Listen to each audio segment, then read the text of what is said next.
نحمده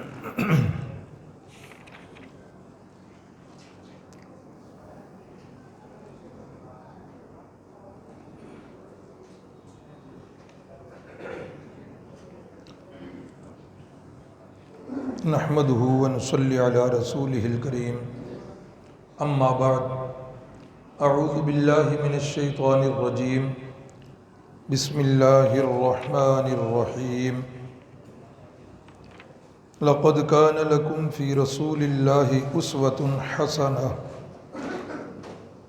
صدق اللہ العظیم۔ سیرت النبی کا آج 8واں سبق ہے، اور آج کے 8ویں سبق کے اندر نبوت کا 5واں اور 6واں سال ابتداءً اس میں پیش آنے والا جو بڑا واقعہ ہے اس کی کچھ تفصیلات گوش گزار کی جائیں گی۔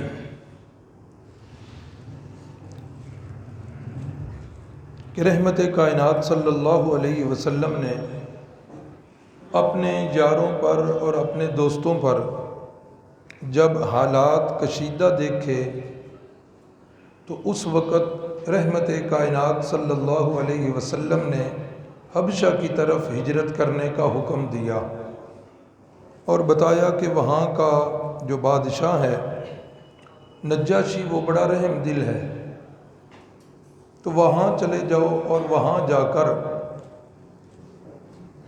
رہو۔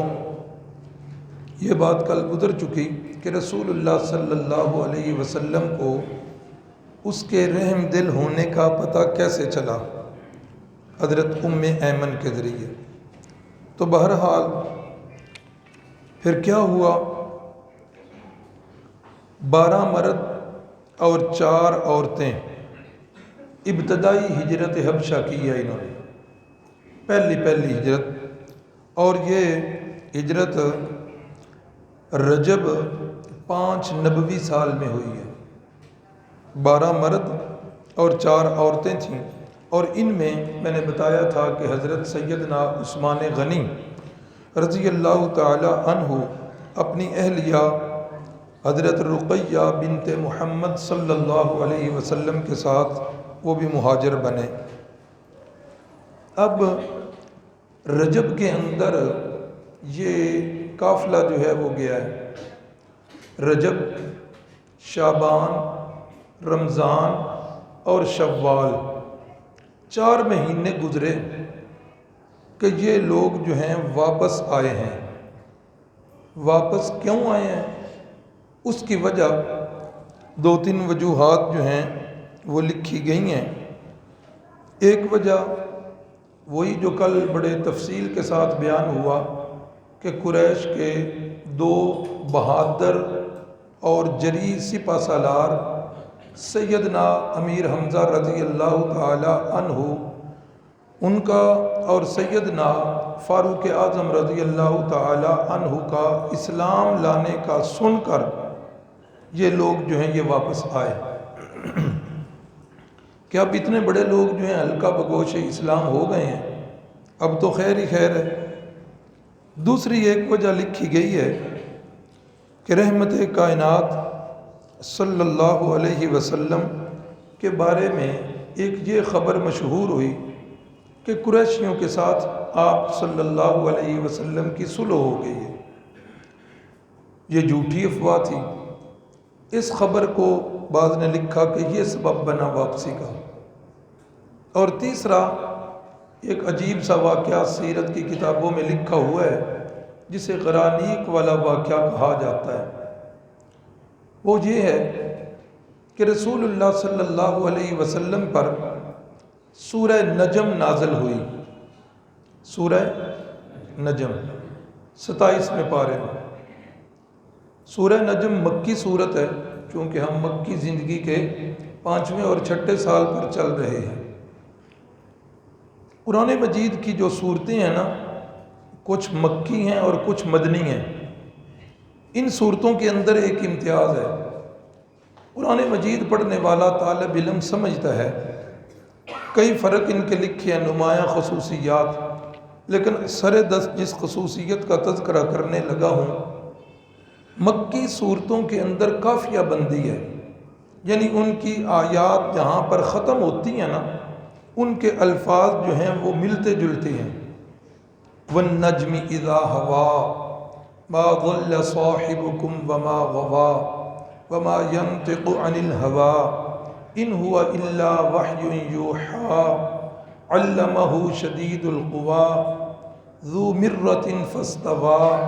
یہ ساری سجا بندی ہے، آخری الفاظ جو ہیں یہ ملتے جلتے ہیں۔ یہ مکی صورتوں کی ایک خصوصیت ہے۔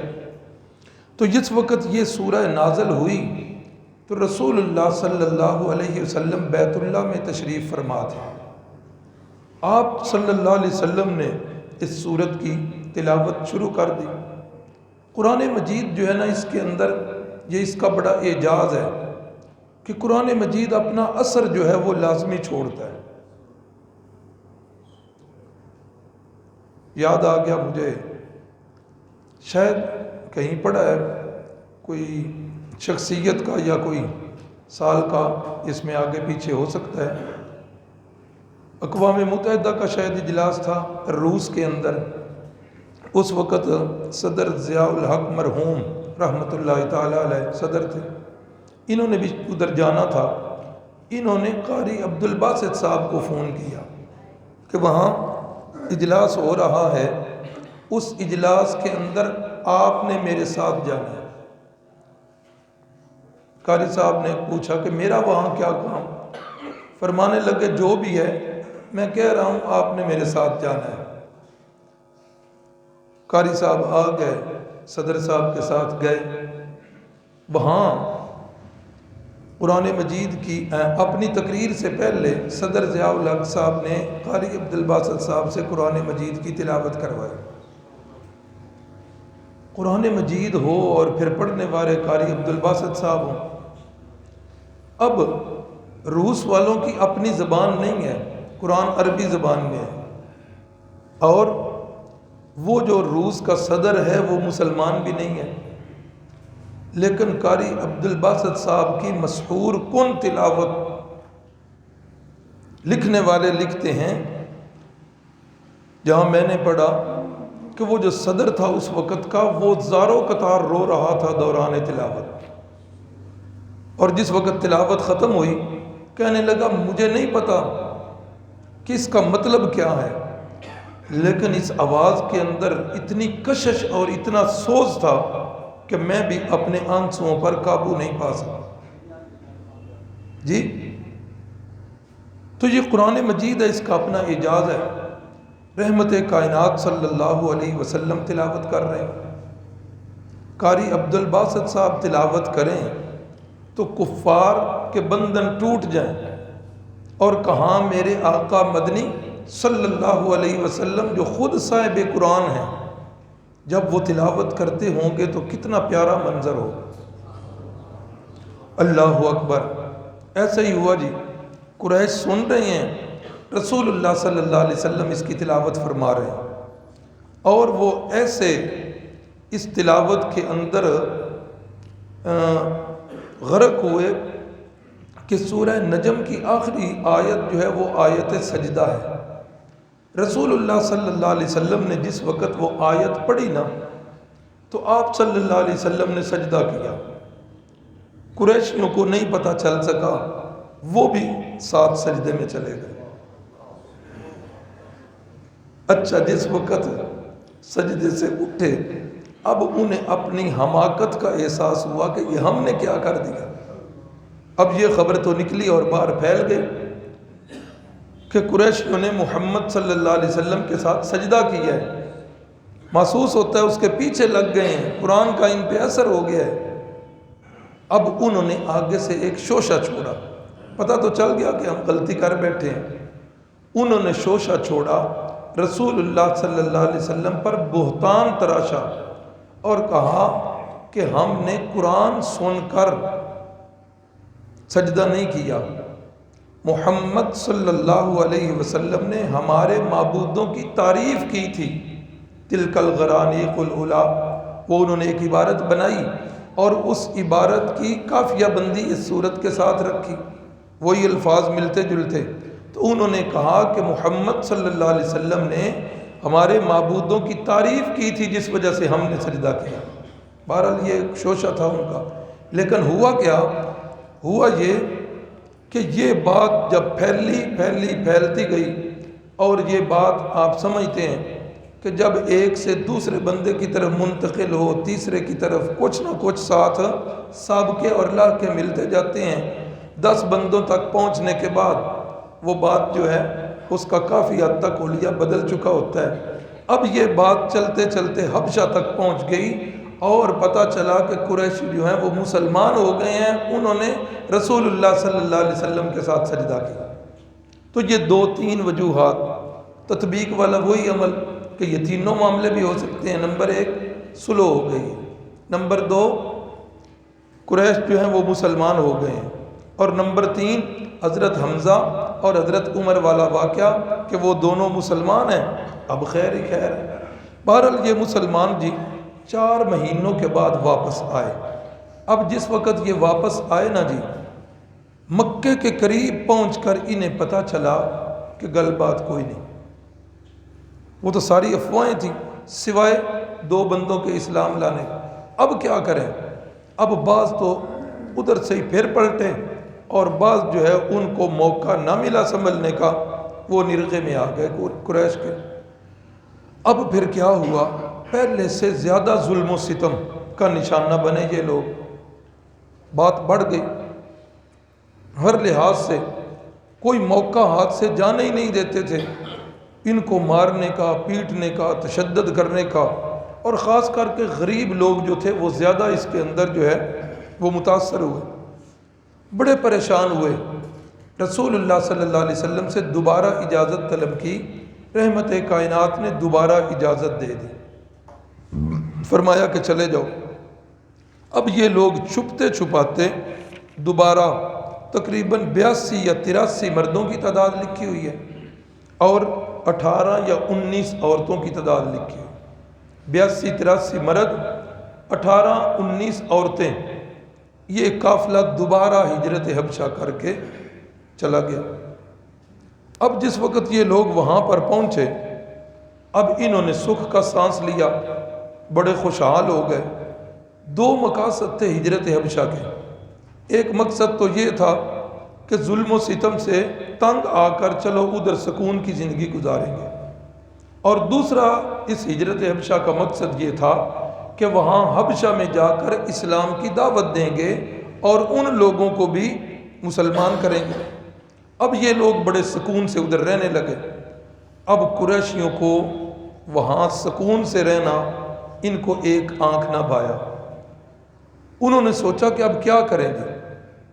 ان کو بھی یہی 2 مسئلے، ایک مسئلہ یہ کہ ہم نے انہیں ستانا تھا، مارنا تھا، پیٹنا تھا، واپس اپنے دین پہ لے کے آنا تھا، یہ ہمارے ہاتھ سے نکل گئے، اور دوسرا وہی مسئلہ کہ اگر انہوں نے وہاں جا کر اسلام کی تبلیغ شروع کر دی اور اس تبلیغ کے اثر سے بہت سارے لوگ مسلمان ہو گئے، تو یہ آنے والے وقت میں سردردی بن جائے گی۔ اب پھر دار الندوہ میں مشورہ ہوا کہ کیا کرنا چاہیے۔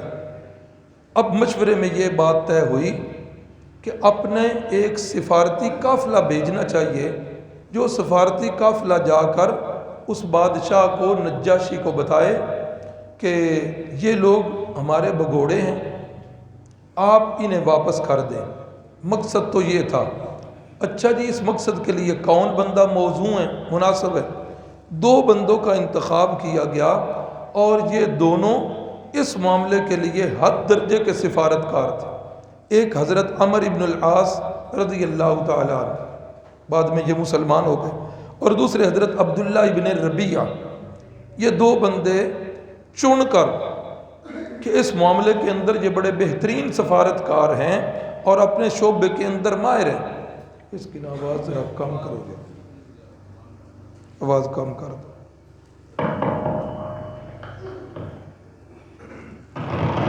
اللہ اکبر۔ تو یہ دونوں بندے اپنے شعبے میں، ٹھیک ہے، اپنے شعبے میں بڑے ماہر ہیں جی، چناؤ کر کے انہیں بھیجا گیا۔ اور ساتھ بڑے قیمتی تحفے تحائف جو ہیں انہیں دیے گئے، اور بادشاہ نجاشی کے لیے الگ تحفے تحائف دیے گئے، اور بادشاہ کے جو وزیر اور مشیر تھے اور وہاں کے وہ جو مذہبی لوگ تھے، بادشاہ کے دربار میں بیٹھنے والے، بطریق نام لکھا ہوا ہے ان کا، ان بطریقوں کے لیے بڑے قیمتی تحائف جو ہے دیے گئے۔ اب یہ لوگ جا کر پہلے ملے وزیروں سے، وہ بطریقوں سے، اور انہیں اپنی طرف سے ہدیے پیش کیے، انہیں اپنا ہم نوا بنایا کہ کل جس وقت، ہاں ایک تو آپ یہ کام کرو کہ ہمیں وقت لے کر دو نجاشی سے، ہم اس سے ملنا چاہتے ہیں، اور دوسرا جس وقت ہم اس کے سامنے اپنا مدعا پیش کریں، اپنا آنے کا مقصد پیش کریں، تو تم نے ہماری ہاں میں ہاں ملانی ہے، اور نجاشی کو اپنا ہم نوا بنا کر ان بندوں کو ہم نے نکال کے ادھر سے لے جانا۔ بات طے ہو گئی، تحفے تحائف دے دیے گئے۔ عربی کا ایک مقولہ ہے، الانسان عبد الاحسان، انسان جو ہے احسان کا بندہ ہے، کسی پر احسان کرو زیر کر لو۔ اب تحفے دے کر ان کو مغلوب کیا گیا، ان کو ممنون کیا گیا۔ اب جس وقت دوسرے دن نجاشی کے دربار سے ٹائم لے لیا گیا تو انہوں نے جا کر بتایا، نجاشی نے بلا لیا، کیا مقصد ہے؟ کہا جی ہمارے علاقے میں کچھ لوگ جو ہے ایک نیا دین اختیار کر چکے ہیں، اور اس کی دعوت پر لوگ جو ہے اس کے ساتھ مل رہے ہیں، بے دین ہو رہے ہیں، اور وہ بے دین لوگ جس وقت ہم نے ان پر شکنجہ تنگ کیا، ہم نے انہیں اپنے واپس آباء و اجداد کے دین پہ آنے پہ مجبور کیا، تو اب وہ لوگ بھاگ کے آپ کے پاس آ گئے ہیں، ہم کوئی غیر نہیں ہیں، آپ کے پاس آنے والے وہ کسی کے ماموں زاد ہیں، کسی کے پھپھو زاد ہیں، کسی کے خالہ زاد ہیں، تو یہ ہمارے رشتہ دار ہیں، ہم آئے ہیں کہ آپ مہربانی کریں انہیں واپس کر دیں تاکہ ہم جو ہیں انہیں واپس اپنے دین میں لا سکیں، وہ ہمارے بگوڑے ہیں۔ اب وہ پاکستان جیسا تو ملک نہیں تھا کہ بغیر اگلے کی بات سنے حوالے کر دیا جائے، یہاں تو سفیروں کو دشمنوں کے حوالے کر دیا جاتا ہے، یہاں تو اپنی پاکستان کی بیٹیوں کو امریکہ کے حوالے کیا گیا ہے، اور وہ ایک سابقہ ڈکٹیٹر جو اب بستر مرگ پر پڑا ہوا ہے، اس نے جو اپنی کتاب لکھی، اس کتاب کے اندر وہ فخریہ طور پر لکھتا ہے، کہتا ہے کہ میں نے اتنے بندے، اتنے مرد اور اتنی عورتیں جو ہیں اپنی بیٹیاں، وہ جو ہیں ہم نے امریکہ کے حوالے کی تھی۔ دیکھ لو اس وقت جسے ہم جاہلیت کا دور کہتے ہیں، جہاں اسلام ابھی پہنچا نہیں ہے، کیا نجاشی اس نے کہا نہیں بھائی ایسے بندے نہیں میں آپ کے حوالے کرتا جب تک ان کا موقف نہیں سنوں گا۔ بلایا جی، بلاؤ جی کو، کون لوگ آئے ہوئے ہیں عرب سے۔ اب جس وقت پتہ چلا کہ نجاشی آپ کو بلا رہا ہے، اب یہ لوگ سر جوڑ کے بیٹھے، کام تو خراب ہے، یہ پیچھے سے پہنچ گئے ہیں، اچھا جی پتہ کرواؤ کون کون پہنچا ہے۔ پتہ چلا جی عمر ابن عاص پہنچے ہیں، عبداللہ بن ربیہ پہنچے ہیں، اوہو یہ بندے پہنچ گئے ہیں، یہ تو بڑے زبردست قسم کے سفارتکار ہیں، یہ تو اب جو ہے نا کام بڑا خراب ہو گیا، نجاشی ہمیں ان کے حوالے کر دے گا۔ اور خاص کر کے عمر ابن عاص جس مہم میں جاتے ہیں کبھی ناکام نہیں آتے، کرنا کیا چاہیے؟ مشورہ ہوا، ایک تو پتہ چل گیا کہ مشورہ جو ہے وہ سنت ہے، اور اس کے اندر سنت عمل پر جب بندہ عمل کر لیتا ہے تو اللہ کی طرف سے اس کے اندر خیر ہو جاتی ہے۔ رسول اللہ صلی اللہ علیہ وسلم جن کے علم کا مرکز وہی ہے، جن کے استاد اللہ ہیں، اللہ نے بھی اپنے محبوب کو حکم کیا، اے میرے محبوب وشاورہم فی الامر، جب بھی کوئی کام کرنے لگیں تو اپنے یاروں کے ساتھ مشورہ ضرور کر لیا کریں، مشورہ کر چکنے کے بعد فَإِذَا عَزَمْتَ فَتَوَكَّلْ عَلَى اللَّهِ، پھر جو ہے بھروسہ اللہ پر کر دیں۔ مشورہ ہوا، مشورے میں جو چیز طے ہوئی وہ یہ چیز طے ہوئی کہ کچھ بھی ہو جائے جھوٹ نہیں بولنا۔ اندازہ کر لو آج ہمارے معاشرے میں جھوٹ ایک ٹرینڈ بن گیا ہے، جھوٹ بول کر دوسرے بندے کو دھوکہ دینا یہ ایک فن کی صورت اختیار کر چکا ہے. اور المیہ ہمارا یہ، آج ہم نے جھوٹ کو گناہ سمجھنا چھوڑ دیا ہے. اللہ کے رحمت کائنات صلی اللہ علیہ وسلم کا فرمان سنیے. قال النبی صلی اللہ علیہ وسلم الصدق ینجی والکذب یہلک. سچ ہمیشہ نجات دیتا ہے، جھوٹ ہمیشہ بندے کو ہلاک کرتا ہے. اور ایک موقع پر سرکار دو عالم صلی اللہ علیہ وسلم نے فرمایا آیت المنافق ثلاث، فرمایا منافق بندے کی 3 نشانیاں ہیں. ہم سیرت النبی کا کورس پڑھ رہے ہیں، ہم سب کی یہ نیت ہونی چاہیے کہ جس چیز کا پتہ چلتا جائے ہم اپنا محاسبہ کر کے اس چیز کو اپنے اوپر لاگو کرتے جائیں، اور جو کمیاں ہمارے اندر نظر آئیں ان کمیوں کو ہم نے دور کرنا ہے. سب کا ارادہ ہے نا؟ اس ارادے سے آپ روزانہ شریک ہوا کریں. اللہ کی قسم کھا کے کہتا ہوں، اللہ کے گھر میں ہوں، اس ارادے سے آپ آئیں گے، ایک ایک قدم پر آپ کو نیکیاں ملیں گی. اور صرف آنے پر نہیں، واپس جانے پر بھی نیکیاں ملیں گی. جتنا آپ کا خرچ ہوگا پیٹرول کا اس پر بھی آپ کو اجر ملے گا. اور یہ جگہیں جہاں سے آپ گزرتے ہوئے آئیں گے، یہ جگہیں قیامت والے دن آپ کے حق میں گواہی دیں گی.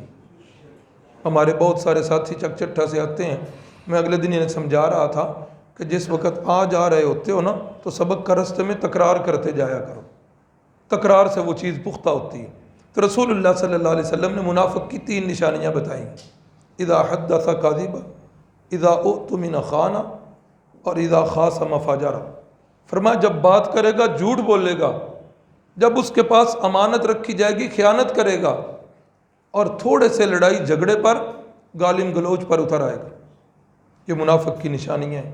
میں آج اپنے گریبان میں جھانکوں، آپ اپنے گریبانوں میں جھانکیں کہ ایک دن کا آج کا ہم محاسبہ کریں کتنے ہم نے جھوٹ بولے. اور پتہ ہے کوئی گناہ بھی کریں، جھوٹ بھی بول لیں، تب بھی ایک نقطہ کالا وہ دل پر لگ جاتا ہے. دوسرا گناہ کرنے سے دوسرا نقطہ کرتے کرتے اگر سچی توبہ بندے کو نصیب ہو جائے، دل ابھی پورا کالا نہیں ہوا، سچی توبہ نصیب ہو گئی ہے، 2 آنسو گریں گے، وہ دل کی سیاہی جو ہے وہ صاف ہو جائے گی. اور اگر سچی توبہ نصیب نہیں ہوگی، کالے نقطے لگتے جائیں گے، تو پھر اس کی کیفیت کیا ہوگی؟ ران علی قلوبہم ما کانوا یکسبون. پھر وہ دل سارا زنگ آلود ہو جائے گا. اور اس کا اثر کیا ہوگا؟ اثر اس کا یہ ہوگا کہ پھر آپ کا دل نیکی کی طرف مائل ہی نہیں ہوگا. اور یہ بڑی خطرناک صورتحال ہے. اللہ تعالی ہم سب کو گناہوں سے سچی توبہ نصیب فرمائے، اور اللہ رب العزت ہم سب کو جھوٹ سے محفوظ فرمائے، گناہوں سے اللہ ہماری حفاظت فرمائے. تو مشورہ یہ ہوگا کہ جھوٹ نہیں بولنا، کچھ بھی ہو جائے. اچھا جی متکلم کون بنے گا؟ وہاں بات کون کرے گا؟ حضرت جعفر طیار رضی اللہ تعالیٰ عنہ مشورہ ہوا کہ ان کو متکلم بنایا جائے گا. یاد ہے حضرت جعفر کس کے بھائی ہیں؟ حضرت سیدنا علی المرتضیٰ کے یہ بھائی ہیں. حضرت جعفر طیار رضی اللہ تعالیٰ عنہ پہنچ گیا جی اس میں نجاشی کی مجلس میں. اب نجاشی کے سامنے اپنا مدعا جو ہے وہ بیان کیا. پہلے نجاشی نے انہیں کہا کہ آپ اپنا مدعا بیان کرو. وہ قریش کے جو 2 سفیر تھے، جب انہوں نے اپنا مدعا بیان کیا، اب حضرت جعفر طیار کھڑے ہوئے. اب ایک لمحے کے لیے بندہ آنکھیں بند کر کے سوچے، کفار کا ملک ہے، بادشاہ اپنا نہیں ہے، بادشاہ اپنا نہیں ہے، کسی اور دین کا. اور اس وقت جو کتابوں والے لکھتے ہیں کہ یہ نجاشی جو ہے عیسائیت پر تھا. بادشاہ اپنا نہیں ہے، یہاں رہنے والے کوئی بھی اپنے نہیں ہیں. اور دوسری طرف وہ اس بادشاہ کے جو مذہبی لوگ ہیں بطریق، ان کو بھی تحائف دے کر ان کو بھی اپنا ہم نوا کر لیا گیا ہے. اور سفیر بن کے جو آنے والے ہیں وہ قریشی جو بیت اللہ کے متولی ہیں، کوئی چھوٹا عہدہ نہیں تھا. آنے والے سفیر اونچے درجے کے، جس دربار میں پہنچ رہے ہیں اس میں جو مذہبی لوگ تھے وہ اونچے درجے کے، بادشاہ اپنا ہے نہیں. اور ادھر یہ بیچارے اپنے گھر سے نکلے ہوئے اللہ کی راہ میں ہجرت کرنے والے لوگ. بتایا گیا بادشاہ ہمارے دین سے تو پھرے، بادشاہ سلامت یہ آپ کے دین پر بھی نہیں ہیں، لوگ ہم نوا بنانے کی کوشش کر رہے ہیں، ہمارے دین سے نکل چکے ہیں، بے دین ہو چکے ہیں، اور یہ آپ کے دین پر بھی نہیں ہیں، انہوں نے کوئی نیا دین اختیار کیا ہوا ہے اور یہ ہمارے بگوڑے ہیں۔ اللہ اکبر۔ نجاشی نے ان کا موقف سن کر اب انہیں جو ہے صفائی کے لیے کھڑا کیا۔ حضرت جعفر طیار رضی اللہ تعالی عنہ کھڑے ہوئے اور انہوں نے جو تقریر کی کمال کی تقریر تھی۔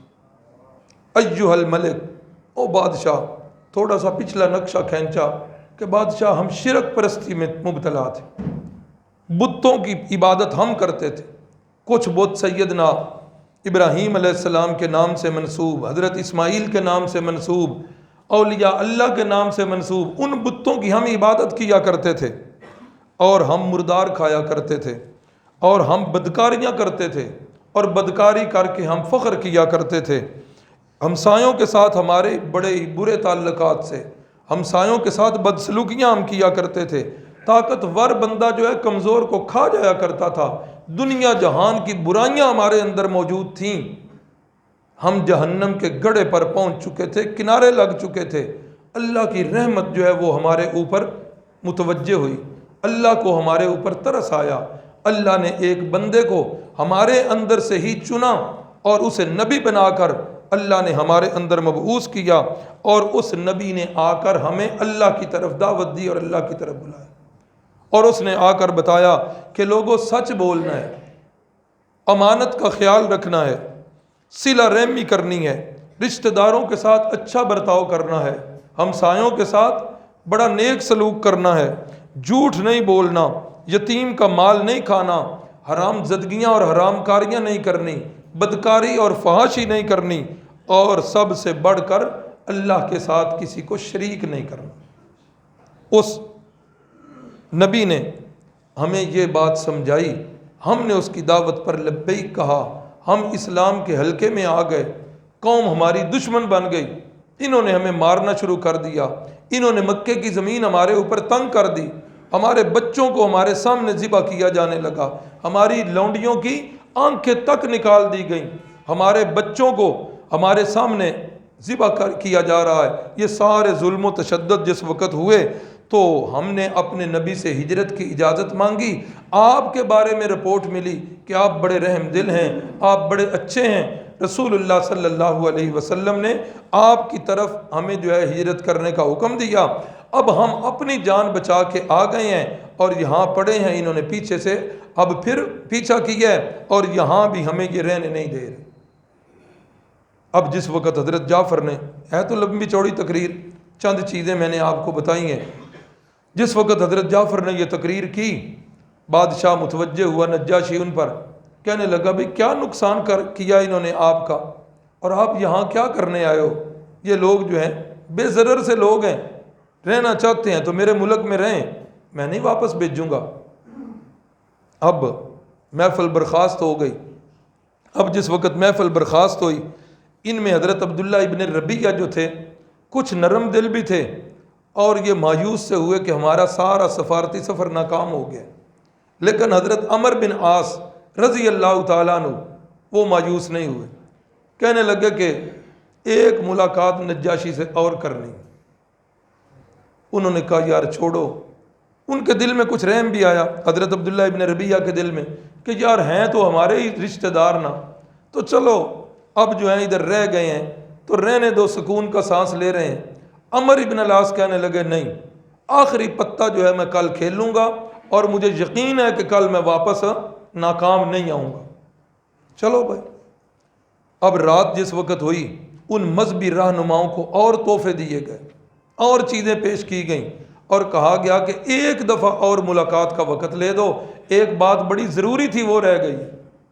اللہ اکبر، دوبارہ جو ہے وقت دیا گیا، نجاشی نے پھر بلا لیا، پہلے انہی کو بلایا جو دونوں سفیر تھے، عمر ابن العاص اور عبداللہ ابن ربیعہ رضی اللہ تعالیٰ عنہ، انہیں بلایا نجاشی نے، کہا بھئی بات تو کل طے ہو گئی تھی، ختم ہو گئی ہے، اب کیا ہے؟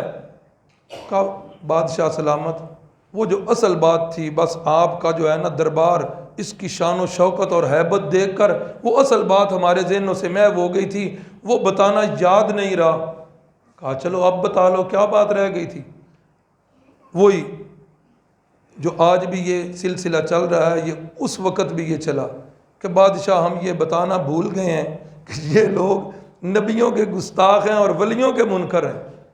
حضرت عیسیٰ علیہ السلام کے یہ جو ہے نا منکر ہیں، حضرت بی بی مریم کے بارے میں ان کے بڑے برے خیالات ہیں، حالانکہ اسلام کے اندر ایسی کوئی بات نہیں ہے۔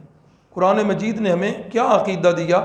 آمن الرسول بما انزل الیہ من ربہ والمؤمن کل آمن باللہ وملائکتہ وکتبہ ورسلہ لا نفرق بین احد من رسلہ۔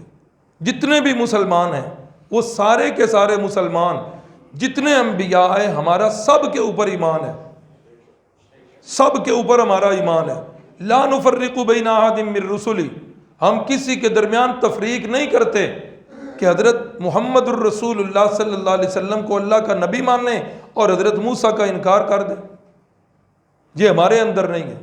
اور آج بھی انٹرنیشنل لیول پر یہ بڑا ایک پراپوگنڈا چل رہا ہے، مسلمان جو ہے وہ بڑا دہشت گرد ہے، مسلمان جو ہے وہ بڑا ایسے ہے ایسے ہے۔ حالانکہ میں سمجھتا ہوں کہ مسلمان جتنا معتدل مسلمان ہے اتنے معتدل وہ لوگ نہیں ہیں۔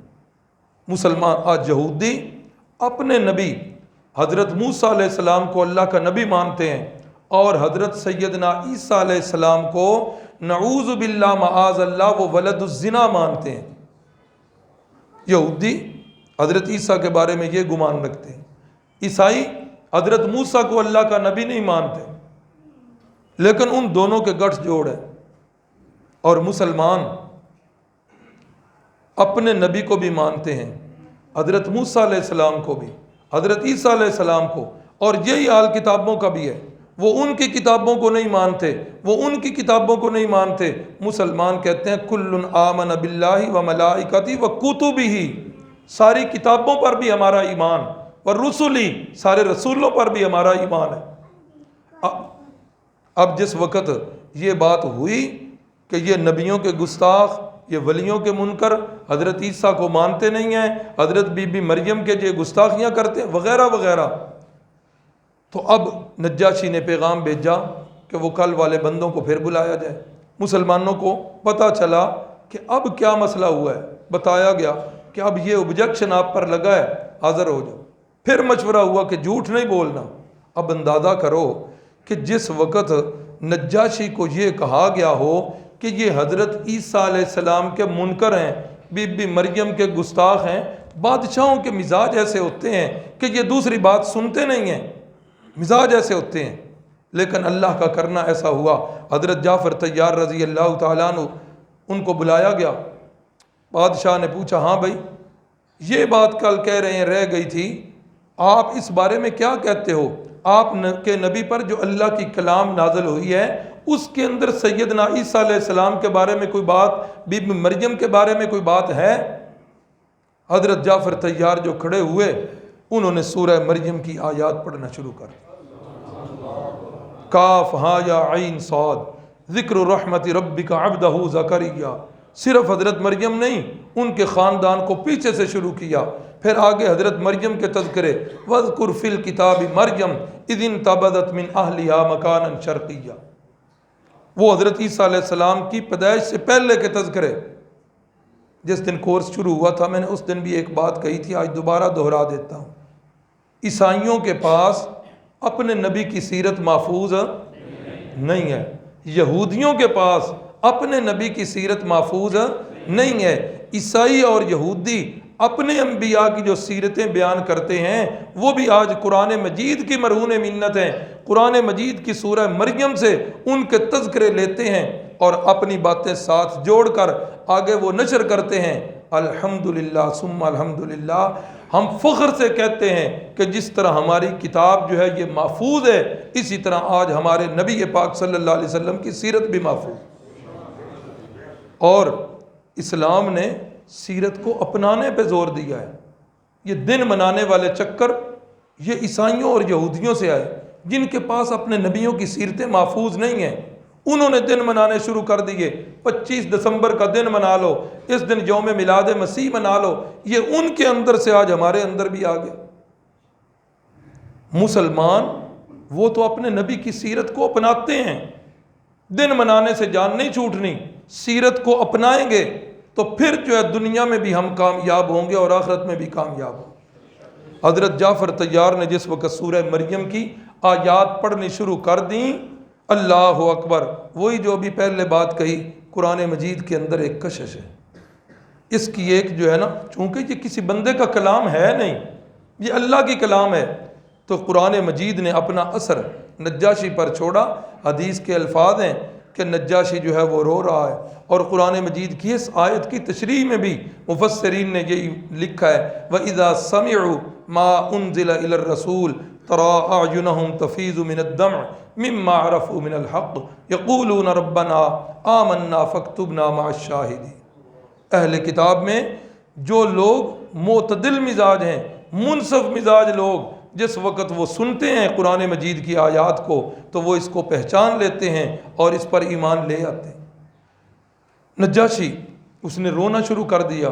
حضرت جعفر طیار رضی اللہ تعالیٰ عنہ نے جس وقت یہ کلام مکمل کیا تو سیرت کی کتابوں میں بھی اور حدیث کی کتابوں میں بھی ہے کہ اس وقت نجاشی نے زمین سے ایک تنکا اٹھایا اور تنکا اٹھا کر کہنے لگا، عیسیٰ علیہ السلام کے رب کی قسم کھا کے کہتا ہوں، جو آپ نے مقام بیان کیا ہے حضرت عیسیٰ علیہ السلام کا، اس تنکے سے زیادہ بڑھ کر نہیں، بالکل وہی مقام ہے جو آپ نے بیان کی، اور یہ کلام حضرت عیسیٰ علیہ السلام کی کلام کے ساتھ ملتی جلتی کلام ہے۔ اب وہ جو ادھر بطریق بیٹھے ہوئے تھے، کتابوں میں لکھا ہے انہوں نے کیا کھنکارا، نجاشی کو متوجہ کیا، کیا کہہ رہے ہو؟ نجاشی نے ان کی طرف دیکھ کر کہا، تم جو مرضی محسوس کر لو، حق بات وہی ہے جو میں نے کہہ دی، لہذا تم واپس چلے جاؤ، یہ بندے ایسے نہیں ہیں۔ اور مسلمانوں کو حضرت جعفر طیار کو مخاطب کر کے فرمایا کہ تم اس ملک کے اندر امن سے رہو، اگر کوئی بندہ تمہیں گالی دے گا میں اس پر تاوان لگاؤں گا، اور اگر کوئی بندہ تمہارے ساتھ لڑائی کرے گا تو میں اس سے جو ہے نا بدلہ لوں گا تمہارا۔ اور انہیں کہا اٹھو اور نکل جاؤ، اور اپنے لوگوں سے کہا یہ جو تحفے تحائف لے کے آئے ہیں، یہ تحفے تحائف مجھے نہیں چاہیے، ان کو واپس دے دینا۔ یہ پیچھے ایک اور واقعہ جس کی طرف اشارہ کر کے وہ کہتا ہے، اللہ نے جب مجھے دوبارہ حکومت دی تھی، اللہ نے مجھ سے رشوت نہیں لی تھی، تو میں اللہ کے بندوں سے رشوت کیوں لوں؟ لہذا ان کے یہ تحفے واپس کر دو، مجھے ان کی ضرورت نہیں۔ کتابوں میں لکھا ہے اس کے بعد مسلمان ادھر رہے، اور حضرت جعفر طیار رضی اللہ تعالی عنہ کی مزید تبلیغ سے یہ نجاشی جو ہے یہ مسلمان ہو گئے، مسلمان ہو گئے۔ ایک بات، جس وقت ان کی وفات ہوئی ہے نجاشی کی، اصحمہ رضی اللہ تعالی عنہ ان کی وفات ہوئی ہے، تو رحمت کائنات صلی اللہ علیہ وسلم نے گو کہ ان کی وفات ادھر ہوئی ہے حبشہ میں، رسول اللہ صلی اللہ علیہ وسلم نے ان کی نماز جنازہ پڑھی، اللہ کے نبی نے نماز جنازہ پڑھی۔ اسی وجہ سے بعض فقہا نے لکھا کہ غیبانہ نماز جنازہ جو ہے وہ جائز ہے، وہ پڑھنی چاہیے، لیکن جو تحقیقی ذہن رکھنے والے فقہا ہیں انہوں نے دیکھا کہ پورے ذخیرہ حدیث میں، پوری سیرت نبویہ میں رسول اللہ صلی اللہ علیہ وسلم کے بے شمار صحابہ مختلف محاذوں پر شہید ہوتے رہے ہیں، ان کی وفات ہوتی رہی ہے، کسی کا جنازہ نہیں پڑا۔ یہ جو ہے رسول اللہ کا معجزہ ہے یا نجاشی کی کرامت ہے کہ اللہ رب العزت نے نجاشی کی میت اور رسول اللہ کے درمیان جتنے فاصلے تھے اللہ نے وہ سارے سمیٹے اور نجاشی کی میت کو رسول اللہ صلی اللہ علیہ وسلم کے سامنے کر، جس طرح وہ یاد ہوگا بلکہ آگے آ جائے گا۔ بیت المقدس کے جس وقت معراج سے واپسی ہوئی، ابو جہل نے سوال کیے کہ بیت المقدس جو گئے ہو تو وہاں کھڑکیاں کتنی، دروازے کتنے، یہ چیزیں کتنی، تو وہاں بھی یہی تھا کہ بیت المقدس اور رسول اللہ صلی اللہ علیہ وسلم کے درمیان جتنے فاصلے تھے اللہ نے سب کو سمیٹ دیا، بیت المقدس سامنے کر دیا۔ یہاں بھی ایسے ہی ہوا۔ تو یہ واقعہ جو ہے یہ 5ویں اور 6ٹھے سال میں یہ پیش آیا۔ اس کے بعد جس وقت یہ اپنی سفارتی مہم میں ناکام ہو گئے، بڑا غصہ ہے، اب غصہ نکال لیں تو کس پہ نکال لیں؟ اب جو ہے آ جا کے مسلمانوں پہ ہی نکلنا ہے۔ اب اس کا انہوں نے کیا کیا، اس کا غصے کو نکالنے کا طریقہ کہ انہوں نے اپنے جو ہے نا جذبات کا اظہار کیا، کہ اب جو ہے نا لمبا چوڑا کام ہو رہا ہے، بکھر رہا ہے، اب اس کا جو ہے نا کوئی مستقل حل نکالنا چاہیے۔ مستقل حل کیا نکالنے جی؟ مستقل حل یہ نکالنے کہ ان کا سوشل بائیکاٹ کریں۔ ادھر سے جناب ابو طالب انہوں نے کیا کیا، چونکہ اسلام تو انہوں نے قبول نہیں کیا تھا کہ اسلام کے نام پر لوگوں کو اکٹھا کرتے، انہوں نے اپنے خون، قبیلے اور برادری پر لوگوں کو اکٹھا کیا، اور خاص کر کے بنو ہاشم اور بنو مطلب کو انہوں نے بلا کر کہا کہ یار دیکھو اتنے قبائل اکٹھے ہو چکے ہیں اور وہ ہمارے اس قریشی ہاشمی بندے کے قتل کے منصوبے بنا رہے ہیں۔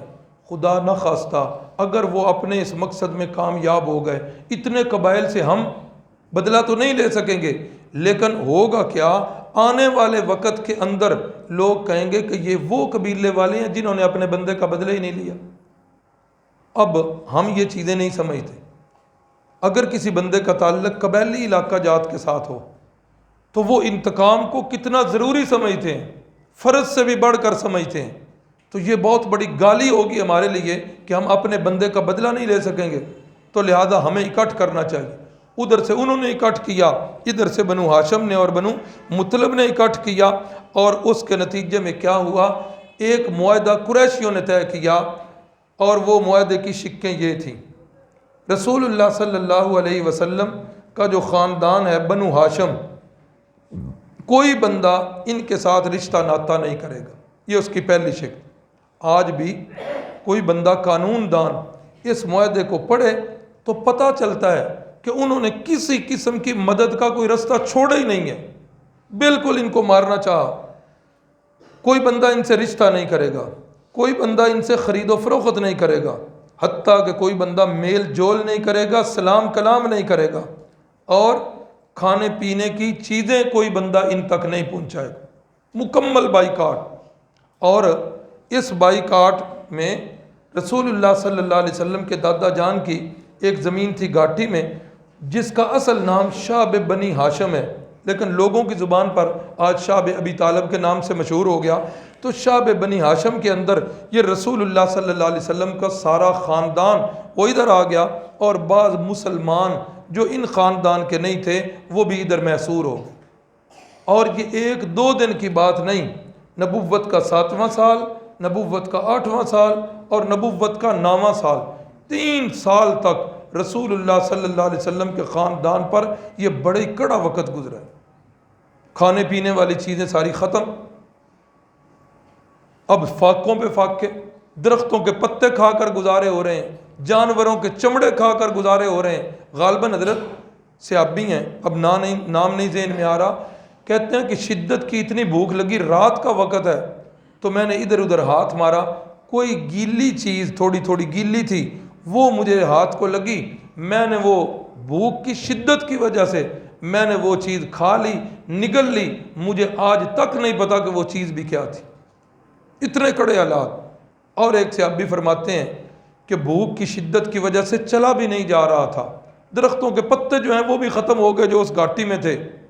اب کہتے ہیں ایک جگہ میں گیا، اونٹ کا چمڑے کا ٹکڑا مجھے ملا، میں نے اس چمڑے کے ٹکڑے کو لا کر تھوڑا سا جلایا، اور جلا کر اس کا میں نے سفوف بنایا، اور تھوڑا سا سفوف یہ 3 انگلیوں کی چٹکی لے کر میں منہ میں رکھتا، اور 2 یا 3 گھونٹ پانی پی کے سارا دن اسی پہ گزار لیتا۔ کتنے کڑے حالات، اور یہ ہفتہ 2 ہفتے کی بات نہیں ہے، بچے بھی ان کے ساتھ ہیں، عورتیں بھی ان کے ساتھ ہیں، بچوں کے بلکنے کی آوازیں آ رہی ہیں، ماؤں بیچاریوں کے دودھ خشک ہو چکے ہیں، انتہائی پریشانی کا عالم ہے۔ اور رسول اللہ صلی اللہ علیہ وسلم کے ساتھ ان کے خاندان والے جو ہیں یہ بھی بیچارے پس رہے ہیں ظلم کی چکیوں کے اندر۔ اللہ کا کرنا پھر کیا ہوا، جب اسی بات میں 3 سال گزر گئے، اللہ نے قریشیوں میں سے پھر بندوں کو تیار کیا۔ نام ملتا ہے حشام ابن عمر۔ اب اس نے سوچا کہ یار کیا کریں، ہمارے ہی نوجوان ہیں، ہمارا خون ہے، ہمارے رشتہ دار ہیں، ہم یہاں مزے لے کر کھائیں، اور وہ بیچارے جو ہیں وہ بھوکے اتنے دیر سے، اور ان کے بچوں کی رونے کی آوازیں ہمیں رات کو سونے نہیں دیتی، کیا کیا جائے۔ اب انہوں نے سوچا، جن کے ساتھ دوستی تھی ان دوستوں میں ایک ان کے دوست تھے زہیر ابن ابی امیہ، مسلمان نہیں ہیں وہ بھی، یہ بھی مسلمان نہیں ہیں، تو ان کے ساتھ کان جوڑے کہ یار تمہیں یہ بات اچھی لگ رہی ہے کہ ہم یہاں مزے کے ساتھ پیٹ بھر کے کھانے کھائیں اور ہمارے نوجوان، ہماری عورتیں، ہمارے بچے بھوک سے بلبلائیں، رات کو ان کی چیخیں سونے نہیں دیتی، تم اس بات سے مطمئن ہو؟ کہا یار مطمئن تو میں کوئی نہیں ہوں، لیکن اب یہ پورے قریش کا ایک معاہدہ ہے، اب اس کو توڑے کون قریش کے سامنے کھڑا ہو؟ میں اکیلا اگر مطمئن نہیں بھی تو کیا کر لوں گا؟ کہا نہیں تم اکیلے نہیں ہو، میں تمہارے ساتھ ہوں، میں تمہارے ساتھ ہوں، اس کے خلاف کچھ آواز اٹھانی چاہیے، ظلم ہے۔ کہا دو بندوں سے کیا بنے گا؟ پھر یہ حشام ابن عمر ادھر سے اٹھے اور مطعم ابن عدی کے پاس چلے گئے اور وہاں جا کر انہیں بھی یہی کہا۔ انہوں نے کہا بھئی میں اکیلا کیا کروں گا؟ کہا نہیں اکیلے نہیں ہو، دو بندے ہم ہیں، ہم تین ہو گئے ہیں۔ ادھر سے اٹھے ابو البختری کے پاس چلے گئے، ان سے بھی یہی باتیں کی۔ اب وہ بھی کہنے لگا کہ میں اکیلا کیا؟ یہ ابو البختری وہ بندہ ہے کہ جس نے رسول اللہ صلی اللہ علیہ وسلم کی اسارت کے اندر، اس گھاٹی کے اندر در پردہ کچھ نہ کچھ چھپ کے چیزیں پہنچائی بھی تھیں، اور ان 3 سالوں کے اندر بڑی کڑی نگرانی کرتا رہا ابو جہل بھی اور ابو لہب بھی۔ یہاں تک لکھا ہوا ہے کہ باہر سے کوئی قافلہ بھی آتا تو یہ کیا کرتے، یہ ان قافلے والوں سے مل لیتے کہ بھائی تمہارے پاس جو کچھ بھی ہے مکے کے اندر تم بیچو، ان کو نہیں بیچنا، جتنی وہ قیمت دیں گے ڈبل قیمت ہم دیں گے، لیکن ایک دانہ بھی نہیں دینا، جب ڈبل قیمت ہم دیں گے تو پھر ان کے پاس تم نے جانا بھی نہیں، اور اگر تم پھر بھی چلے گئے آئندہ ہم تمہارا بھی جو ہے نا مکے میں داخلہ بند کر دیں۔ اگر کوئی چیز تمہاری مکے میں نہ بکے، ابو جہل کا اعلان تھا میرے پاس آ جاؤ میں ڈبل قیمت پہ لے لوں گا، چاہے مجھے اس کی ضرورت ہو یا نہ ہو۔ لیکن جس وقت یہ چند بندے اٹھے ادھر سے اور انہوں نے یہ ٹھان لی کہ اب اس ظلم کے خلاف آواز اٹھانی ہے، اب یہ 5 یا 6 بندے تھے، رات کو انہوں نے فیصلہ کر لیا کہ اب صبح جو ہے اس کے خلاف آواز اٹھائیں گے۔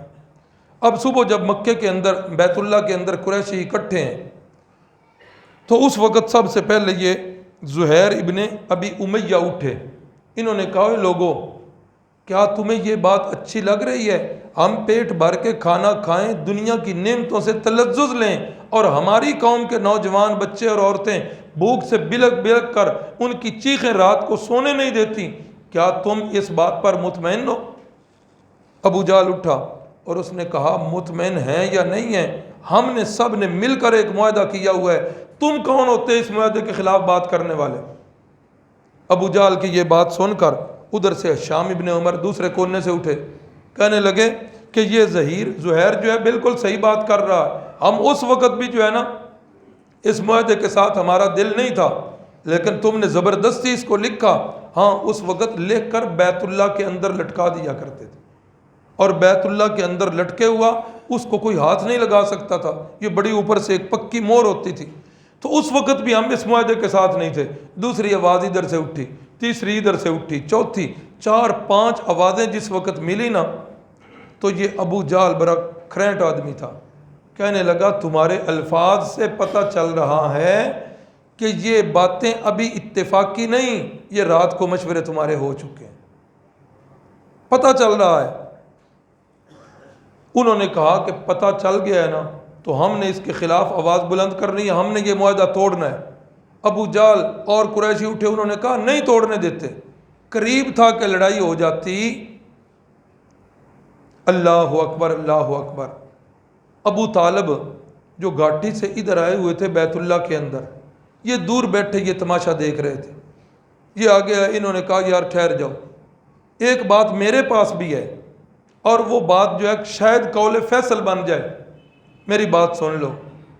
بات یہ ہے کہ مجھے میرے بھتیجے محمد صلی اللہ علیہ وسلم نے بتایا ہے کہ وہ جو معاہدہ لکھا ہوا ہے اور بیت اللہ کے اندر لٹکا ہوا ہے، اس معاہدے کی ساری تحریر کو دیمک جو ہے وہ کھا گئی، ساری تحریر کو سوائے اللہ کے نام پہ جہاں اللہ کا نام لکھا ہوا تھا وہ باقی ہے، اور باقی سارے معاہدے پر جتنی تحریر ہے وہ ساری کی ساری تحریر دیمک چاٹ چکی ہے۔ اللہ اکبر۔ بات میری سنو، اگر یہ بات میرے بھتیجے کی سچی ہے، اندر سے معاہدہ لے آؤ، اگر یہ اس کی بات سچی ہے تو پھر تمہیں اپنے ظلم ختم کرنے ہوں گے، اور اگر یہ بات سچی نہیں تو پھر میں اپنا بھتیجا تمہارے حوالے کر دوں گا، پھر تم جانو اور وہ جانے، ہم درمیان سے ہٹ جائیں۔ اور یہ بات ابو طالب کو رسول اللہ صلی اللہ علیہ وسلم نے بتا دی ہوئی تھی کہ چچا جان اس معاہدے کو ساری کو دیمک کھا چکی۔ بالآخر جی ایک بندہ گیا بیت اللہ کے اندر، جہاں جہاں تحریر لکھی ہوئی تھی اوپر لکھا ہوا تھا بسمک اللہم، وہ الفاظ بچے ہوئے ہیں، اور جہاں جہاں تحریر لکھی ہوئی ہے دیمک کا کیڑا اس تحریر کے اوپر چل کے وہ ساری کی ساری تحریر ختم کر چکا۔ اب جس وقت وہ تحریر آئی باہر سب کے سامنے، سب نے دیکھ لی، اور انہوں نے سب نے اب کہا کہ اب تو یہ اندر تو کوئی نہیں نا کہ جس نے جا کر یہ کیا ہے، اب یہ مان لو کہ اللہ کی مدد ہے۔ اس معاہدے کو اسی وقت پھاڑا گیا۔ قریش کے نوجوان اٹھے اور اٹھ کر وہ سیدھے ادھر گئے شعب بنی ہاشم کے اندر، اور وہاں سے وہ اپنے اپنے رشتہ داروں کو لے کر دوبارہ مکے کے اندر آ گئے۔ تو یہ دو واقعے، ہاں یہ 7واں 8واں اور 9واں سال، اس تینوں سالوں کے اندر سب سے بڑا واقعہ یہی ہوا کہ رسول اللہ صلی اللہ علیہ وسلم اور آپ کے خاندان والے یہ شعب بنی ہاشم کے اندر معصور رہے۔ اور ایک واقعہ انہی سالوں کے اندر پیش آیا جس کا نام ہے معجزہ شق القمر۔ رسول اللہ صلی اللہ علیہ وسلم کے پاس قریش مکہ میں ابو جہل اور ولید ابن مغیرہ، عاص ابن وائل جو حضرت عمر رضی اللہ تعالیٰ عنہ جو فاتح مصر ہیں ان کا باپ تھا، تو یہ رسول اللہ صلی اللہ علیہ وسلم کے پاس آئے اور آ کر کہنے لگے اگر تو واقعی اللہ کا سچا نبی ہے تو ہمارا منہ مانگا معجزہ ایک دکھا دے، ہم تیری نبوت پر ایمان لے آئیں گے۔ کیا معجزہ؟ کہا کہ تو چاند کے 2 ٹکڑے کر دے، چاند کے 2 ٹکڑے کر دے، اور ایک ٹکڑا پہاڑ سے ادھر چلا جائے، دوسرا پہاڑ کے ادھر چلا جائے، اور سارے لوگ اس کو دیکھیں، اور پھر تھوڑی دیر کے بعد یہ دونوں ٹکڑے آپس میں جڑ جائیں۔ اگر یہ کام ہو گیا تو ہم تجھے اللہ کا سچا نبی مان لیں۔ رسول اللہ صلی اللہ علیہ وسلم نے فرمایا ٹھیک ہے۔ کہنے لگے نہیں ابھی نہیں، 14ویں رات کو یہ کام کرنا ہے۔ چاند کی 14ویں رات آ گئی، رسول اللہ صلی اللہ علیہ وسلم باہر میدان میں آ گئے، اللہ کی بارگاہ میں گڑ گڑا کر دعا کی، چونکہ یہ بات پہلے ہو چکی۔ اللہ کے نبی انتہائی حریص تھے اس بات کے کہ میری امت کا کوئی بندہ بھی جہنم کے اندر نہ چلا جائے۔ ہر وقت دن رات کا رونا وہ سارا اسی لیے تھا کہ میری امت کا کوئی ایک بندہ بھی جہنم میں نہ چلا جائے۔ اللہ سے دعا کی رو کر کہ مولا ایک معجزہ مانگ رہے ہیں، ہو سکتا ہے یہ ایمان لے آئیں، آپ مہربانی کریں اس معجزے کو صادر فرما دیں۔ یہ یاد رکھیں معجزے کا لفظ قرآن مجید میں نہیں ہے کہیں بھی، معجزے کا لفظ قرآن مجید میں کہیں بھی نہیں ہے۔ قرآن مجید کے اندر معجزے کے لیے لفظ آیا ہے آیہ، آیت، آیت کا معنی نشانی، یا قرآن مجید کے اندر معجزے کے لیے ایک لفظ آیا ہے برہان کا، برہان کا معنی دلیل۔ اب یہ لفظ جو ہے دونوں آئے ہیں، برہان کا معنی دلیل اور آیت کا معنی نشانی۔ معجزے کا معنی کیا ہے؟ معجزے کا معنی ہے ایسا کام جس کام کے کرنے سے پوری دنیا عاجز آ جائے، دنیا میں کوئی بندہ اس کام کو نہ کر سکے، اس لحاظ سے اسے معجزہ کہتے ہیں۔ اور یہ خلاف عادت کام، یہ خرق عادت کام چونکہ نبی کے ہاتھ سے سرزد ہو رہا ہوتا ہے، اور اگلے دن اس کی بحث گزر چکی، معجزے کے اندر فعل کس کا ہوتا ہے؟ اللہ کا، اور ہاتھ یا جسم کس کا ہوتا ہے؟ پیغمبر کا ہوتا ہے۔ تو چونکہ یہ معجزہ خرق عادت کام یہ پیغمبر کی صداقت پر دلیل اور نشانی ہوتا ہے، اس لیے اس کے لیے لفظ قرآن مجید میں آیت کا لفظ آیا یا برہان کا لفظ آیا۔ رحمت کائنات صلی اللہ علیہ وسلم نے وہاں پر دعا کی، پھر دعا کے بعد رسول اللہ صلی اللہ علیہ وسلم نے اپنی انگلی مبارک کا اشارہ کیا۔ اب جس وقت اشارہ کیا تو چاند 2 ٹکڑے ہو گیا۔ اب ایک ٹکڑا پہاڑ کے ادھر چلا گیا، ایک ٹکڑا پہاڑ کے ادھر چلا گیا۔ تھوڑی دیر کے بعد جب اشارہ ہوا تو یہ چاند پھر جوڑ گیا۔ اقتربت الساعۃ وانشق القمر وإن يروا آیۃ یعرضوا ویقولوا سحر مستمر۔ فرمایا قیامت قریب آ چکی ہے اور چاند جو ہے وہ پھٹ چکا ہے، 2 ٹکڑے ہو چکا ہے۔ اے میرے محبوب آپ سمجھتے ہیں کہ یہ منہ مانگے معجزے دے دیے جائیں تو شاید یہ ایمان لے آئیں. فرمایا این یرو آیتین یعرضو، یہ بندے منہ مانگی نشانی دیکھ بھی لیں، یعرضو پھر بھی اس سے منہ پھیر کے چلے جائیں. وَيَقُولُ سِحْرٌ مُسْتَمِرٌ، پھر بھی یہ کہیں گے کہ یہ بھی محمد کا جادو ہے جو آسمان پر اور چاند پر بھی چل گیا. پھر ایسا ہی ہوا کہ انہوں نے جب یہ اپنی آنکھوں کے ساتھ دیکھ لیا تو پھر وہی بات کرنے لگے، کہنے لگے محمد واقعی نعوذ باللہ معاذ اللہ تیرا جادو تو کمال کا ہے جو چاند پر بھی چل گیا اور چاند کے بھی 2 ٹکڑے ہو. اور یہ یاد رکھیں آگے جا کر بھی یہ بات آئے گی. اللہ رب العزت کی یہ سنت ہے، قرآن مجید کی سابقہ قوموں کے حالات میں یہ بات آتی ہے، قرآن کے طالب علم کے ذہن میں یہ بات ہونی چاہیے. اللہ رب العزت کسی کو منہ مانگا معجزہ دیتے نہیں، کسی کو منہ مانگا معجزہ دیتے نہیں، لیکن جب قوم اصرار کرے اللہ تعالیٰ کسی قوم کے اصرار پر انہیں منہ مانگا معجزہ دے دیں. اب اگر وہ قوم نہیں مانتی اللہ تعالیٰ اس قوم کو صفحہ ہستی سے مٹا دیتے، دھرتی پہ ان کو زندہ نہیں رکھتے. سابقہ قومیں دیکھ لو، قوم صالح کیا معجزہ مانگا، یہ سامنے والا پہاڑ اس کی یہ والی چٹان ہماری آنکھوں کے سامنے پھٹے اور اس سے اونٹنی نکلے اور اونٹنی بھی گابن ہو، باہر نکل کر وہ بچہ جنے. جس وقت ہماری آنکھوں کے سامنے یہ ہوگا تو ہم پھر تجھے اللہ کا سچا نبی مان لیں گے. حضرت صالح علیہ السلام نے دعا کی، ایسا ہی ہو گیا. اب انہوں نے نہیں ماننا، اللہ نے ان کو صفحہ ہستی سے مٹا دی. اللہ تعالیٰ منہ مانگا معجزہ دیتے نہیں، لیکن جس قوم کو یا جس فرد کو منہ مانگا معجزہ مل جائے اگر وہ نہیں مانے اللہ تعالیٰ پھر اسی وقت اس کو ختم کر دیتے. پھر یہی ہوا آگے چل کر جن لوگوں نے یہ منہ مانگا معجزہ مانگا تھا اللہ تعالیٰ نے بعض کو میدان بدر میں اور بعض کو اس سے آگے پیچھے اللہ نے ان کو مار دی. تو یہ ہم پہنچ چکے ہیں نبوت کے 7ویں 8ویں اور 9ویں سال پر. کل اللہ کو منظور ہوا تو نبوت کا 10واں سال ہم پڑھیں گے، اور 10واں سال اس لحاظ سے سیرت النبی کے اندر بڑا اہم ہے کہ اس کو سیرت نگار لکھتے ہیں عام الحزن. عام عربی زبان کے اندر سال کو کہتے ہیں اور حزن عربی زبان کے اندر غم کو کہتے ہیں. یہ 10واں سال انتہائی غم والا سال تھا. کس وجہ سے یہ سال غم والا سال کہلایا؟ اللہ کو منظور ہوا. تو کل پڑھیں گے. اقول قولی ھذا وما علینا الا البلاغ. بسم اللہ الرحمن الرحیم. الحمد للہ رب العالمین والعاقبۃ للمتقین. اللہم صل علی سیدنا ومولانا محمد النبی الأمی وعلی آلہ وسلم. اللہم انت الہنا لا الہ الا انت رب السماوات والارض انت رب العرش العظیم. اللہم انت علی کل شیء قدیر. اللہم انت ربنا ونحن عبادک. الہی عبادک العاصی اتوک مقرا بالذنوب وقد دعوک. اللہم انک عفو کریم تحب العفو فاعف عنا. نستغفر اللہ ربی من کل ذنب ونتوب الیہ. اللہم اغفر لجمیع المؤمنین والمؤمنات والمسلمین والمسلمات الاحیاء منہم والاموات انک مجیب الدعوات. اللہم اشف مرضانا مرضى المسلمین یا شافی الامراض اشف مرضانا. اللہم من احییتہ منا فاحیہ علی الاسلام ومن توفیتہ منا فتوفہ علی الایمان. آمین یا رب العالمین.